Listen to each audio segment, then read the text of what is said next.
साथियों, अगर आप भी दिल्ली पुलिस की तैयारी कर रहे हैं और अगर आपका भी पेपर 14 नवंबर से स्टार्ट है तो आज का ये क्लास आपके लिए सबसे ज़्यादा महत्वपूर्ण होने वाला है। आज इस क्लास में जीके जीएस के वो क्वेश्चंस आपको करवाएंगे जो डायरेक्ट आपको आपके पेपर में 100% देखने को मिलेंगे। तो बिना स्किप किए हुए आपको शुरू से अंत तक इन 50 प्रश्नों को देखना है जीके जीएस के, जो कि बहुत ही ज़्यादा महत्वपूर्ण है। तो चलिए शुरू करेंगे। तो साथियों, स्वागत है आप सभी साथियों का स्मार्ट स्टडी 2.0 यूट्यूब चैनल पर। सभी लोग क्लास को एक लाइक और अपने सभी मित्रों के साथ जरूर शेयर करिएगा और आप में से कोई भी नए हैं तो चैनल को सब्सक्राइब कर लीजिए और बेल आइकन को ऑन कर लीजिएगा, इससे आपको सारे क्लासेस की नोटिफिकेशन आएगी। तो चलिए देखते हैं क्वेश्चन। और आज की क्लास का पहला क्वेश्चन है, उत्तर गुप्त युग में जो विश्वविद्यालय प्रसिद्ध हो गया था वो कौन सा विश्वविद्यालय था। देखिए, बहुत ही अच्छे क्वेश्चंस करवाएंगे साथियों। ये दिल्ली पुलिस कांस्टेबल 2023 के लिए बिल्कुल रामबाण क्लास होने वाला है। तो देखिए, उत्तर गुप्त युग में जो विश्वविद्यालय सबसे अधिक प्रसिद्ध हो गया था वो कौन सा विश्वविद्यालय था, तो याद रखिएगा तक्षशिला विश्वविद्यालय। यहाँ आपका करेक्ट आंसर हो जाएगा साथियों option number B, Takshashila. Next question है, आयुर्वेद के वेद चिकित्सक भगवान की क्या मानते थे या किसको मानते थे। तो आयुर्वेद के वेद चिकित्सक भगवान की ये मानते थे किसको, तो याद रखिएगा बहुत ही अच्छा क्वेश्चन है, धन्वंतरी को। करेक्ट आएगा ऑप्शन नंबर सी, धन्वंतरी। चलिए आगे देखिए, पहला ज्ञात गुप्त शासक कौन था, यानी वह गुप्त शासक जो कि ज्ञात हुआ था, जिसके बारे में जानकारी प्राप्त हुई थी। तो याद रखिए, पहला ज्ञात गुप्त शासक था श्रीगुप्त, और श्रीगुप्त को ही गुप्त वंश का संस्थापक भी माना जाता है। तो याद रखिएगा ऑप्शन नंबर है श्रीगुप्त। नेक्स्ट क्वेश्चन है, कवि कालिदास किसके राज कवि थे। तो ध्यान से देखिए, कवि कालिदास किसके राज कवि थे, तो राइट है साथियों ऑप्शन नंबर सी, चंद्रगुप्त द्वितीय के। चंद्रगुप्त द्वितीय यानी चंद्रगुप्त विक्रमदायित आप इनको बोल सकते हैं, इनका अन्य नाम चंद्रगुप्त विक्रमदायित भी था। नेक्स्ट क्वेश्चन है, निम्नलिखित संघ शासित क्षेत्रों में से सबसे छोटा क्षेत्रफल में कौन सा है, यानी इनमें से कौन सा केंद्र शासित प्रदेश है जो सबसे छोटा है क्षेत्रफल की दृष्टि से। तो देखिए, क्षेत्रफल की दृष्टि से सबसे छोटा केंद्र शासित प्रदेश कौन सा है, तो साथियों याद रखिएगा Lakshadweep. Option number D correct है, लक्षद्वीप। नेक्स्ट है, सुंदरवन या मैंग्रोव वन कहाँ पाए जाते हैं। तो देखिए, सुंदरवन या मैंग्रोव वन जो है ये कहाँ पाए जाते हैं, तो याद रखिए डेल्टाई पश्चिम बंगाल में। साथियों देखिए, गंगा नदी और गोदावरी नदी का डेल्टाई क्षेत्र में ये सुंदरवन स्थित है, पश्चिम बंगाल के 24 परगान जिला में, याद रखिएगा। और ये भारत का ही नहीं बल्कि पूरे विश्व का सबसे बड़ा डेल्टा है सुंदरवन डेल्टा। चलिए नेक्स्ट क्वेश्चन है, हीराकुंड बांध किस नदी पर बनाया गया है।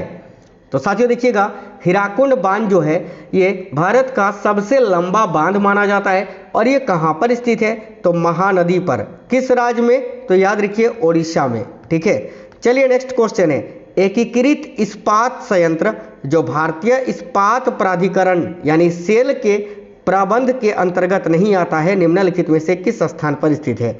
यानी वह इस्पात संयंत्र, वह एकीकृत इस्पात संयंत्र जो सेल के अंतर्गत नहीं आता है। तो देखिए, Bhilai steel plant, Durgapur steel plant और राउरकेला स्टील प्लांट ये तीनों सेल के अंतर्गत आता है, लेकिन जमशेदपुर जो है ये साथियों सेल के अंतर्गत नहीं आता है, ये टाटा का निजी, याद रखिएगा निजी क्षेत्र का जो है इस्पात संयंत्र है। नेक्स्ट क्वेश्चन है, रावी नदी पर निर्मित देश का सबसे ऊंचा बहुउद्देशीय बांध कौन सा है। ध्यान से देखिएगा, बहुत ही अच्छा क्वेश्चन है ये। तो रावी नदी पर निर्मित देश का सबसे ऊंचा बहुउद्देशीय बांध कौन सा है, तो साथियों रंजीत सागर बांध, option number C. Next question है, पूर्वी भारत के सुंदरवन एक उदाहरण है किसका। तो देखिए, पूर्वी भारत का जो वन है सुंदरवन, जैसे कि मैंने आपको बताया पश्चिम बंगाल में है, तो ये किसका उदाहरण है, याद रखिएगा राइट आंसर है मैंग्रोव पारिस्थितिकी तंत्र का, option number B. Next question है, निम्नलिखित में से वह नदी कौन सी है जिसका उद्गम भारतीय क्षेत्र में नहीं है। तो देखिएगा साथियों, महानदी, रावी नदी और चिनाब नदी इन तीनों नदियों का उद्गम भारत में होता है, लेकिन ब्रह्मपुत्र नदी जो है ये तिब्बत से बहते हुए भारत में आती है, तो इसका उद्गम तो भारत में नहीं होता है। राइट आंसर आएगा ब्रह्मपुत्र नदी। अगला, निम्नलिखित में से वह राज्य क्षेत्र कौन सा है जिसकी सीमा मिजोरम से लगी हुई नहीं है। तो देखिए, इनमें से वो कौन सा राज्य है जिसकी सीमा मिजोरम से नहीं लगी है। चलिए ऑप्शन देखते हैं। तो देखिए, म्यांमार, असम और त्रिपुरा इन तीनों राज्यों की सीमा मिजोरम से लगती है, लेकिन नागालैंड की सीमा मिजोरम से नहीं लगती है। तो राइट आंसर हो जाएगा ऑप्शन नंबर ए, नागालैंड।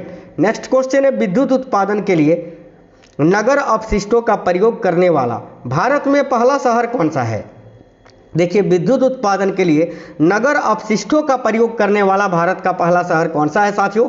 तो याद रखिएगा Chennai. Option number D right answer हो जाएगा चेन्नई। निम्नलिखित में से कौन सा राज्य भारत में सबसे अधिक मैग्नीज पैदा करता है? देखिए, वेरी वेरी इंपॉर्टेंट क्वेश्चन है।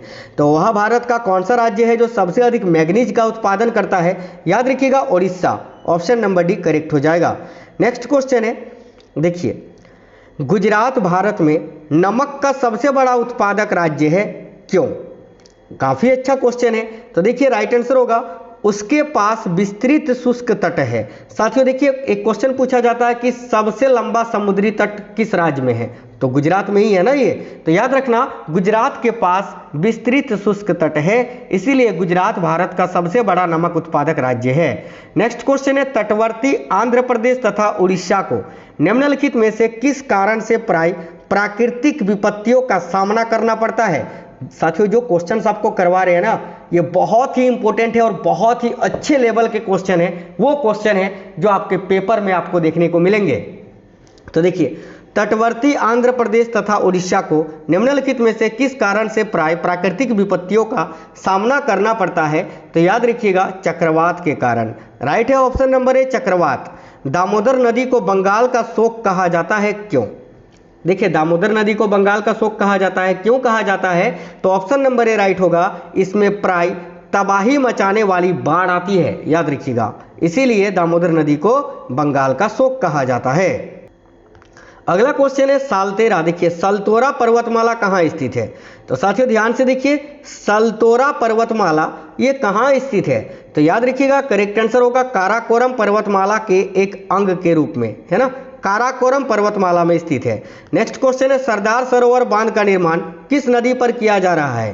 तो याद रखिएगा सरदार सरोवर बांध का निर्माण जो है ये नर्मदा नदी पर किया गया है। अगला क्वेश्चन है, लोहा और इस्पात उद्योग निम्नलिखित में से किस स्थान पर जर्मन तकनीकी सहयोग से लगाया गया था? तो लोहा और इस्पात उद्योग निम्नलिखित में से कौन से स्थान पर जर्मनी के सहयोग से स्थापित किया गया था? तो राउरकेला उड़ीसा में। ऑप्शन नंबर सी।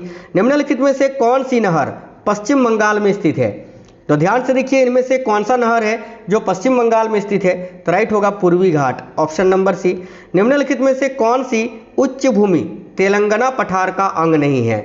तो साथियों देखिए, पश्चिमी घाट, पूर्वी घाट और सतपुड़ा ये तीनों तेलंगाना पठार का अंग है, लेकिन आरावली जो है, आरावली जो सबसे प्राचीन पर्वतमाला है आरावली, ये जो है तेलंगाना पठार का अंग नहीं है। निम्नलिखित में से कौन सा शिपयार्ड भारतीय नौसेना के लिए युद्ध पोतों का निर्माण करता है? Very very important question.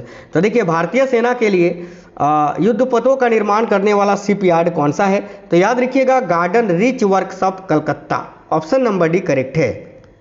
Tehri बांध को पानी किस नदी से मिलती है? तो साथियों टिहरी बांध उत्तराखंड में स्थित है और इसको पानी भागीरथी नदी से मिलती है। ऑप्शन नंबर बी भागीरथी नदी। गंगा नहर किस राज्य को सिंचती है? तो ध्यान से देखिए, गंगा नहर जो है ये साथियों राजस्थान राज्य को सिंचती है। ऑप्शन नंबर डी करेक्ट होगा। निम्नलिखित में से कौन सी पतन भारत के पश्चिमी तट पर नहीं है? यानी कौन सा बंदरगाह है जो भारत के पश्चिमी तट पर नहीं है? तो देखिए, नहवा सेवा भी है, मार्मागांव पतन भी है और कोच्चि भी है।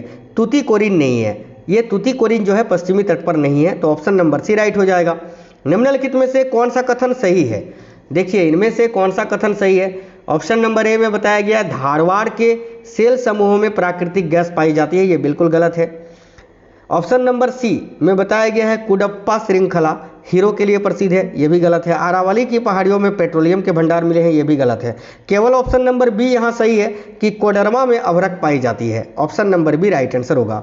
अगला है, जादूगोड़ा की खाने किसके लिए प्रसिद्ध है? तो देखिए, जादूगोड़ा की जो खाने हैं वह साथियों यूरेनियम के भंडारों के लिए प्रसिद्ध है। ऑप्शन नंबर डी करेक्ट होगा। क्षेत्रफल की दृष्टि से निम्नलिखित भारतीय राज्यों में से सबसे अधिक वन आच्छादन किस राज्य का है? तो क्षेत्रफल की दृष्टि से भारत के किस राज्य में सबसे अधिक वन है? तो मध्य प्रदेश में। Option number C. Nathpa Jhakri विद्युत परियोजना कहाँ स्थित है? तो साथियों देखिए, नाथपा झाकरी विद्युत परियोजना ये हिमाचल प्रदेश में स्थित है। ऑप्शन नंबर सी करेक्ट होगा। अगला क्वेश्चन है कर्नाटक, है ना, कर्नाटक में स्थित बहुउद्देशीय नदी घाटी परियोजना इनमें से कौन सा है? तो देखिए, कर्नाटक में स्थित प्रमुख बहुउद्देशीय नदी घाटी परियोजना है तुंगभद्रा नदी घाटी परियोजना, ऑप्शन नंबर सी। अगला, भारत के निम्नलिखित बंदरगाहों में से कौन सा एक ओडिशा तट पर अवस्थित है, यानी इनमें से कौन सा बंदरगाह है जो ओडिशा तट में स्थित है, तो पारदीप बंदरगाह, ऑप्शन नंबर सी। भारत का कौन सा भू आकृतिक विभाग प्राचीनतम है, तो ध्यान से देखिए, भारत का कौन सा भू आकृतिक विभाग है जो कि प्राचीनतम है, तो साथियों प्रायद्वीपीय पठार, ऑप्शन नंबर सी। अगला है, माउसिनराम और चेरापूंजी में अधिक वर्षा होती है क्यों, साथियों माउसिनराम और चेरापूंजी में विश्व में सबसे अधिक वर्षा होती है क्यों, क्योंकि देखिएगा करेक्ट आंसर हो जाएगा ऑप्शन नंबर डी, यहाँ की पहाड़ियों की कीप की आकृति, मेघालय में जो पहाड़ियां हैं वो कीप आकृति में है इसीलिए। अगला क्वेश्चन है, सर्वप्रथम इंडिया शब्द का प्रयोग भारत के लिए किस भाषा में किया गया, तो राइट आंसर होगा साथियों ग्रीक भाषा में, ऑप्शन नंबर बी। अगला है, नंदा देवी स्थित है कहाँ, तो याद रखिए नंदा देवी जो है ये चमोली में स्थित है, उत्तराखंड में। नेक्स्ट क्वेश्चन है, अरावली पर्वत का सर्वोच्च शिखर क्या कहलाता है, तो देखिए अरावली पर्वतमाला का सबसे ऊंचा शिखर जो है वो गुरु शिखर चोटी के नाम से जाना जाता है। गंगा नदी पर कौन सी प्रांतीय राजधानी स्थित है, तो देखिए गंगा नदी पर स्थित राजधानी इनमें से कोलकाता तो हुगली नदी पर है, लखनऊ भी नहीं आएगा आपका, भुवनेश्वर भी नहीं, पटना जो है साथियों गंगा नदी पर स्थित है जो कि बिहार की राजधानी है, option number D. Jim Corbett राष्ट्रीय उद्यान कहाँ है, तो ध्यान से देखिए जिम कॉर्बेट राष्ट्रीय उद्यान जो है वो असम में भी नहीं है, वो उत्तर प्रदेश में भी नहीं, महाराष्ट्र में भी नहीं, ये इनमें से कोई नहीं आंसर होगा क्योंकि ये उत्तराखंड में स्थित है ना, उत्तराखंड में। आगे देखिएगा, भारतीय रेल को कितने क्षेत्रों में विभक्त किया गया है, यानी कितने जोन में, तो अभी वर्तमान में 18 जोनों में, तो ऑप्शन नंबर डी को 18 पढ़िएगा आप, 18 जोन में। अगला क्वेश्चन है, भाखड़ा नांगल एक संयुक्त परियोजना है किन किन राज्यों की, तो देखिए भाखड़ा नांगल परियोजना जो कि सतलज नदी पर स्थित है और ये कौन कौन राज्यों की संयुक्त परियोजना है, तो हरियाणा, पंजाब और राजस्थान की, ऑप्शन नंबर ए करेक्ट हो जाएगा। भारत की मुख्य भूमि को रामेश्वरम द्वीप से कौन अलग करता है, तो याद रखिएगा भारत की मुख्य भूमि से रामेश्वरम द्वीप को कौन अलग करता है, तो Pamban channel, option number B. Next है, निम्नलिखित में से किस राज्य से होकर कर्क रेखा नहीं गुजरती है, तो कर्क रेखा भारत के कुल 8 राज्यों से होकर गुजरती है और उन 8 राज्यों में से आपका जो है यहाँ गुजरात भी है, राजस्थान भी है, पश्चिम बंगाल भी आता है, उड़ीसा नहीं आता है, तो option number A Orissa right होगा। कर्नाटक राज्य में स्थित बाबा बुदन की पहाड़ियाँ निम्नलिखित में से किस खनिज के उत्खनन के लिए प्रसिद्ध है, तो याद रखिएगा साथियों लौह अयस्क के लिए, ऑप्शन नंबर बी। किस प्रकार की मिट्टी में कार्बनिक पदार्थों की अधिकता होती है, तो देखिए किस प्रकार की मिट्टी में कार्बनिक पदार्थों की अधिकता होती है, तो काली मिट्टी में, ब्लैक सॉइल, जिसको रेगुड़ के नाम से भी जाना जाता है। नीलगिरी के पर्वतीय क्षेत्र में कौन सा जलप्रपात स्थित है, तो साथियों नीलगिरी पर्वतमाला में कौन सा जलप्रपात है, तो पाइकारा जलप्रपात, याद रखिएगा Pykara, option number D.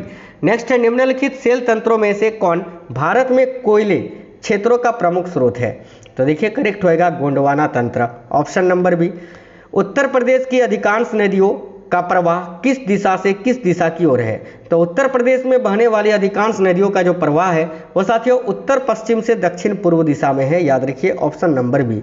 Next है, डॉक्टर भीमराव अंबेडकर सामाजिक परिवर्तन स्थल कहाँ है, तो देखिए डॉक्टर भीमराव अंबेडकर सामाजिक परिवर्तन स्थल ये कहाँ स्थित है, तो याद रखिएगा लखनऊ में, ऑप्शन नंबर बी लखनऊ। चलिए नेक्स्ट क्वेश्चन है, निम्नलिखित में से कौन राज्य सूची का विषय है, तो देखिए आर्थिक एवं सामाजिक नियोजन, जनगणना और निगमीय कर ये केंद्र सूची का विषय है, लेकिन रेलवे पुलिस जो है ये राज्य सूची का विषय है, तो राइट होगा ऑप्शन नंबर ए। तो साथियों आज की इस क्लास में दिल्ली पुलिस कांस्टेबल एग्जाम 2023 के लिए आपको टॉप 50 क्वेश्चन क्लास में करवाएं जो कि बहुत ही इंपॉर्टेंट क्वेश्चन थे। ये क्वेश्चन आपको 100% आपको आपके पेपर में देखने को मिलेंगे। तो क्लास आपको कैसा लगा है कमेंट बॉक्स में आप हमें कमेंट बॉक्स करके जरूर बताइएगा। क्लास को एक लाइक जरूर करिएगा, अपने सभी दोस्तों के साथ शेयर भी करिएगा। तब मिलते हैं आपसे नेक्स्ट क्लास में, तब तक बिल्कुल स्वस्थ रहें। जय हिंद साथियों, वंदे मातरम।